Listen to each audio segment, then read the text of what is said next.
ला means passes दर्रे, यहाँ पर बहुत दर्रे हैं, आपने देखा होगा। खरतुंगला हो गया, चंगला हो गया, फोतोला हो गया, नामिला हो गया, या इधर तगलंगला हो गया, चंगला हो गया। हर जगह दर्रे ही दर्रे है ना, उसकी वजह से यहाँ का नाम लद्दाख इसलिए पड़ा है। लेकिन शुरू में यंगजुंग था, यंगजुंग के बाद फिर नारिस कोर्सुम हो गया, नारिस कोर्सुम के बाद अब एकदम मशहूर है कि Ladakh. Ajanta caves of Maharashtra are regarded as masterpiece of Buddhist religious art, and these caves dates back to Gupta and Maurya period. पर आज हम बात करेंगे अजंता ऑफ लद्दाख के बारे में। थोड़ा कंफ्यूजन है ना? क्योंकि भाई अजंता तो महाराष्ट्र में है, लद्दाख में कैसे पहुंच गया? We will go back to the lost world of Ladakh, where we don't talk about high passes and beautiful landscapes, but hidden treasure of Ladakh, caves of Saspol, आज इसकी बात करेंगे। और उसके लिए मुलाकात करते हैं सेरिंग सोनम जी से और उस इतिहास के बारे में जानते हैं जिसके बारे में आपको और हमको कुछ नहीं पता। चलिए मिलते हैं। 1980 की बात है कि यहाँ लद्दाख में पहली बार एक नेशनल लेवल का सेमिनार आयोजन किया गया था। उस सेमिनार में भारत के विभिन्न विश्वविद्यालयों से बहुत सारे विद्वान आए थे, इनमें हमारे गुरुजी भी था। तो उन्होंने एक बात कहा कि देखो भाई, हम लद्दाख में पहुँचे हैं, तो लद्दाख में आने के बाद हमें ऐसा लगा कि भगवान तथागत बुद्ध के धर्म दर्शन यहाँ पूरे हिमालय क्षेत्र में जीवित रूप में विद्यमान है। भारत के अन्य क्षेत्रों में इसका पतन हो चुका है। तो अपर इंडस वैली सिविलाइजेशन के बारे में इंडियन विद्वानों ने भी नहीं लिखा है, फॉरेनर्स भी नहीं लिखा है, लोकल ने तो लिखा ही नहीं। बहुत कोशिश करने के बाद ये किताब लिखा है अजंता ऑफ लद्दाख, जो सस्पोल केव के बारे में। लद्दाख में लोचावा रिंचेन जंगपो जी ने, आपको मालूम होगा कि उन्होंने गुगे थोलिंग से वो कश्मीर में गए, कश्मीर में अध्ययन करने के बाद फिर उन्होंने 108 विहारों का निर्माण करवाया, 108 जो स्तूपास होते हैं उसका निर्माण कराया। फिर कनगुर स्तनगुर जो बुद्ध वचन है उसका इंडियन जो स्कॉलर्स से उनके साथ मिल करके उन्होंने ट्रांसलेशन किया, अनुवाद किया। ये ट्रांसलेशन वर्क जो है ना उनका है 155 विभिन्न विषयों पर उन्होंने किया है। ये हमें अभी जब मैंने रिसर्च करना शुरू कर दिया, खोजबीन किया, तो मुझे स्तूपों का मेरा 108 स्तूप में 40 के करीब मिला है, जो ज़्यादातर लद्दाख में ही है। अजंता ऑफ लद्दाख जो मेडिटेशन के सस्पोल के बारे में लिखना शुरू किया, तो मुझे पता चला कि इस 5 गुफाओं में 5000 छोटे छोटे चित्र है। और बाद में मुझे ये पता चला कि जब लोचावा जी ने 32 आर्टिस्ट को उन्होंने अपने साथ लाया, उन्होंने काम शुरू करना किया, तो अलची देखिए अभी इंटरनेशनल लेवल पर वो बहुत मशहूर है। अलची के साथ आप सुंदरछून में मशहूर है, फिर यहाँ मंग्यू में है, इस तरह निर्मा का तो कोई अवशेष नहीं है। तो इनका बुनियादी ढांचा जो है ना कहीं पर भी नहीं बना था। फिर क्या हुआ, लोचावा जी आए तो सस्पोल में जो केव्स थे वो नेचुरल केव है। उस सबसे पहले ग्लेशियर के बाद झील बनना, झील के बाद पानी के लहरों से गुफाएं बनना, फिर झील के निकास के बाद पानी को निकालने के बाद फिर उन गुफाओं का फिर बाहर आ जाना। फिर जो पुराने जो आदि मानव जो है ना गुफाओं में रहते थे, घूमते रहते थे, इस तरह हम पढ़ते हैं, उसी तरह सेम आपको वहाँ दिखाई देगा। फिर एक तरह हमें वहाँ पाषाण मूर्तियों का या पेट्रोलिक्स का भी कुछ वो चिन्ह हमें मिलता है, पत्थरों पर खोदा हुआ है, इस तरह की वहाँ मिलता है। तो आस्ते आस्ते जाके मुझे पता लगा कि लोचावा जी ने सस्पोल को बेस कैंप बनाया। बेस कैंप बनाने के बाद फिर सस्पोल से आगे एक छोटा सा गाँव है सस्पोल से, वहाँ बनाया उन्होंने, जो यहाँ आप देख रहे हैं, जो वुड कार्विंग से किया हुआ मूर्तियाँ हैं, स्तूपा है वगैरह है। ये सब ससपोल से आगे एक छोटा सा गाँव वहाँ है। फिर अची सामने है। अची के बाद एकदम दक्षिण में दक्षिण दिशा में मंगजू, वो क्या कहते हैं, चिलसुमदा वगैरह है। बगल में है सुमदा है। ससपोल सेंटर पड़ता है। बेस कैंप के हिसाब से उन्होंने उसको अपना वहाँ पर बेस कैंप बनाया। उसके बाद आसपास के गाँव में उन्होंने काम करना शुरू कर दिया। सामूहिक कार्यों का प्रयास इन्होंने किया है। जितने भी ये थंका मैंने बनाया है वो सब उनका एविडेंस जहाँ जहाँ पर बना है। अभी जो जीवित रूप में है, मूल रूप में अभी ठीक ठाक है। बहुत से जगह पर जो ठीक है वो मैंने थंका के माध्यम से यहाँ दर्शाने का कोशिश किया है। शास्त्रों में ऐसा वर्णन आता है कि लोचावा रिंचन जांगपो जी बुद्ध के अवतार थे, ऐसा मानते हैं। फिर इस तरह उनके दो शिष्य, कोई विश्वकर्मा का अवतार, किसी को देवताओं का अवतार, ये मानते हैं कि हाँ उनके इस तरह अवतार होने की वजह से इन कार्यों में एकदम गति आया और विकास होने लगा। साथ साथ यहाँ के राजाओं ने, यहाँ के चोओं ने, चो जो उस राजा से पहले चोओं का शासन था, उन्होंने, लोकल पब्लिक ने, सबके सामूहिक प्रयास से ये सब काम हुआ है। एक दो आदमी अकेला नहीं कर सकता है।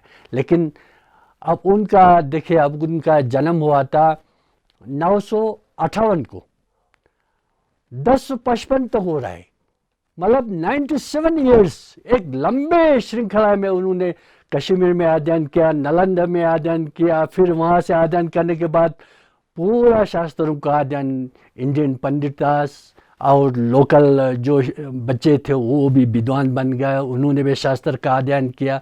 इस तरह का ये सारा काम जो है ना, एक दो आदमी का नहीं था, एक सामूहिक लोगों का प्रयास था, जिसका नेतृत्व, जिसका मार्गदर्शन लोचावा रिंचन जांगपो जी ने किया। सबसे पहले तो अभी आप वहाँ पर देखेंगे तो बीच में तथागत बुद्ध थे, उनके बाद उनके दाएं और बाएं शरीपुत्र और मौगलीपुत्र, फिर अरहत, 16 अरहत, फिर जो 84 सिद्धि है ना, महासिद्ध 84, वो 84 महासिद्धों का यहाँ पर ऊपर उनका लिखा हुआ है कि बुद्ध है, बुद्धिस्ट तो है, तांत्रिक देवी देवताओं का है। मतलब ऐसा कोई चीज़ नहीं रहा है जो उसमें इंक्लूड नहीं किया, सब चीज़ उन्होंने कर दिया। जैसे आर्ची में आपने देखा होगा, दर्शन किया होगा, यहाँ पर फिर देखिए अवलोकितेश्वर और मंजूश्री, ये मैत्रेयनाथ की मूर्तियाँ, इनके जो धोती पर जो है ना, कहीं 84 महासिद्धों का, कहीं जो जितने भी इंडिया में जो धर्म फले फूले हैं उन सब के मंदिरों का वर्णन, फिर इसी तरह वहाँ पर बुद्ध लीलाओं का, भगवान बुद्ध के जितने भी लीलाएं हैं उनका इन्होंने पेंटिंग में किया, बहुत बारीक चीज़ों से किया। और उसके साथ साथ देखिए पेंटिंग में भी, आप इस पेंटिंग में आप देखेंगे तो ये चित्र के अंदर से जो आंखें दिखाई दे रहा, आंखें निकला हुआ है, लेकिन सामने से दर्शन किए तो आंखें उसी जगह पर है जहाँ पर होना चाहिए। जो लोचावा जी ने बनाया, हम उसका एविडेंस क्या है उन्होंने बनाया, उनका पहचान क्या है, तो इसमें एक है ये गोम्पो टिकुक बोल के एक नाथ या गोम्पो का चित्र है, वो श्रीदेवी का है, फिर ये दुर्जी छिम्मो का है। ये तीनों जो ना उनके इष्ट देव, लोचावा जी के इष्ट देवता है। इन तीनों का चित्र आपको दरवाजे के अंदर हर मंदिर में मिलेगा। पहले लोचावा जी के ज़माने में जो बुद्धिस्ट स्कॉलर्स थे, मॉन्क्स थे, वो इसको यूज़ करते थे। फिर आस्ते आस्ते जब गुम्फाएं बनना शुरू हो गया तो लोग गुम्फाओं में रहने लगा, इनका थोड़ा बहुत क्या कहेंगे, अब निगलेक्ट जैसा हो गया है। अब डर भी लगता है कहीं गिर ना जाए, इसलिए बहुत सारे लोग डर के मारे आते नहीं। या शुरू में ऐसा दिक्कत हुआ था कि ऊपर चढ़ने के लिए सीढ़ी वगैरह ठीक ठाक नहीं था, क्योंकि वो हज़ारों साल पहले का है तो नष्ट हो चुका था, इधर उधर गिर चुका था। लेकिन अभी थोड़ा बहुत रिपेयर करके ठीक हो रहा है। सरकार की ओर से कोई सपोर्ट नहीं है, ना किसी संगठन की ओर से सपोर्ट है। लेकिन जब एक बात देखिए, जब हमें यूटी मिला तो 2019 को आपस में यहाँ लोगों में एक जागरूकता आया कि भाई देखो हमें यूट्यूब मिल गया है, अब हमें अपने साहित्य, संस्कृति और इसका धर्म दर्शन का रक्षा करना चाहिए। कुछ ऐसा माहौल बना था। फिर मैंने सोचा यार क्यों ना हम प्रयास करें। फिर मैंने ये थंका पेंटिंग बनाना शुरू किया, क्योंकि ये मेरे पास बुक तो पहले से था अजंता और लद्दाख। उसके बाद इसी के फोटोग्राफ्स को मैंने थंका पर कैनवास पर प्रिंट कराया, फिर थंका का शेप दे दिया। अब मैंने डॉक्यूमेंटेशन भी हो गया, प्रिजर्वेशन भी हो गया।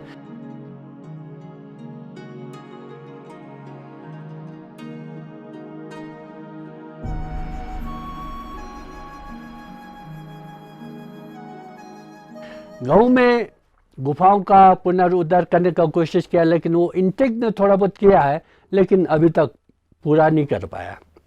सचपोल केव्स में गणपति बप्पा और कार्तिकेय दोनों का ये आपको लद्दाख में कहीं नहीं मिलेगा, लेकिन यहाँ इस सचपोल के केव्स में आपको ये दर्शन करने को मिलेगा। कुछ देवी देवता हैं जो सरस्वती जो ना सभी लोग मानते हैं, बुद्धिस्ट भी मानते हैं, जैन भी मानते हैं, हिंदू भी मानते हैं, ज्ञान का देवी है। इसी तरह गणपति बप्पा को क्या कहते हैं, दान का देवता मानते हैं, हम भी मानते हैं, आप लोग भी मानते हैं। इस तरह का कुछ ऐसे मिलीजुली संस्कृति का विकास जो उस समय 10वीं शताब्दी में, 11वीं शताब्दी में जो हुआ है वो हमने सुरक्षित बचा के रखा है। अगर इसको गवर्नमेंट ऑफ इंडिया या यूटी लद्दाख इस पर ध्यान दे के इसका रिनोवेशन, रिस्टोरेशन नहीं करेंगे तो ये आस्ते आस्ते गिर जाएगा, नष्ट हो जाएगा। क्योंकि 5 गुफाओं में से 2 तो बिल्कुल नष्ट हो गया। बहुत दुख होता है हमें, लेकिन 3 में बचा है, ठीक है बचा है। अब देखिए हमारे जो पूर्वज थे ज़्यादातर लोग अनपढ़ थे, नहीं कर पाए, उनको हम दोष नहीं देते। परिस्थिति ऐसा था, लोग अपना पेट भरना मुश्किल होता था, खाने पीने के लिए कठिन परिश्रम करना पड़ता, तो वो इन सब पे पीछे कहाँ लगे रहते। अच्छा, फिर बीच में ऐसे लोग पढ़े लिखे लोग भी आए, तो उन्होंने सोचा आपने काम धंधे में या सर्विस में लगे रहे, नहीं मिलता ना। अब आने वाले बच्चों को उसको भी क्या चांस मिलेगा कि नहीं मिलेगा। मैं यही उन युवा स्कॉलरों से निवेदन करता हूँ कि लोत्सावा रिंचेन जांगपो जी के पेंटिंग के बारे में, स्क्रिप्चर के बारे में, या वॉल पेंटिंग के बारे में, या ट्रांजिशन वर्क जो उन्होंने जितना किया उसके बारे में, स्तूपास के बारे में जितना भी जानकारी, जितना भी मैंने रिसर्च करके मुझे मालूम हुआ है, मैं उन सब को बताने में बिल्कुल प्रसन्नता के साथ मैं उनको बताना चाहता हूँ। वो आइए, जानकारी लीजिए और अपना थीसिस मजबूत कीजिए, ये मैं उनसे यही करता हूँ। तो अगली बार अगर आप बाइक राइड करते हुए लद्दाख की तरफ जाएं तो कोशिश करें उन केव्स की तरफ ज़रूर रुकें और एक नज़र उसे गौर से देखें, इससे पहले कि वो कुछ टाइम बाद ज़मींदोज़ हो जाएं, हमेशा के लिए ख़त्म हो जाएं। हम लोग तहे दिल से शुक्रिया करते हैं सेरिंग सोनम जी का, जिन्होंने बिना किसी सरकारी सपोर्ट के इतनी मेहनत और रिसर्च करके लद्दाख की हिस्ट्री को रिवाइव करने की कोशिश की है। मिलते हैं जल्दी एक नई लद्दाखी कहानी के साथ। हमारे साथ बने रहिए। अनसंग इंडिया फाउंडेशन चैनल को सब्सक्राइब कीजिए और किसी नई कहानी के लिए हमें मेल कीजिए। तब तक के लिए जय हिंद।